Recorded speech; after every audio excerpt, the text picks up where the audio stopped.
আসসালামু আলাইকুম সুপ্রিয় চাকরিপ্রার্থী ভাই বোনেরা, আজকে আরেকটি নতুন নিয়োগ বিজ্ঞপ্তি নিয়ে হাজির হয়েছি। প্রতিরক্ষা মন্ত্রণালয় শাখা D11 প্রশাসন তার একটি নিয়োগ বিজ্ঞপ্তি প্রকাশ করেছে, যেখানে আপনাদের এখানে পদায়ন হবে প্রতিরক্ষা মন্ত্রণালয়ের আওতাধীন আন্তঃবাহিনী জনসংযোগ পরিদপ্তর ISPR এর নিম্নোক্ত পদে।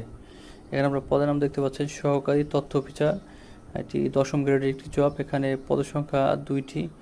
এখানে শিক্ষাগত যোগ্যতা আপনার চাওয়া হয়েছে কোনো স্বীকৃত বিশ্ববিদ্যালয় হইতে ন্যূনতম 2য় শ্রেণীর স্নাতকোত্তর ডিগ্রি, মানে এখানে মাস্টার্স ডিগ্রি লাগবে আপনাদের। এখানে সকল জেলার প্রার্থীরা এখানে আবেদন করতে পারবেন। তো নিয়োগের ক্ষেত্রে জনসংযোগ আন্তঃবাহিনী জনসংযোগ পরিদপ্তর ISPR নিয়োগ বিধিমালা অনুসরণ করা হবে।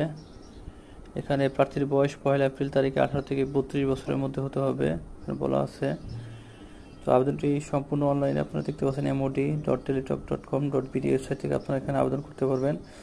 আবেদন শুরুর তারিখ 10 এপ্রিল সকাল 10 ঘটিকা এবং আবেদনের শেষ সময়সীমা 24 এপ্রিল বিকাল 5 ঘটিকা। তো আবেদনের ক্ষেত্রে এখানে আপনাদের সর্বমোট 223 টাকা টেলিটকের মাধ্যমে আপনাদের প্রদান করতে হবে।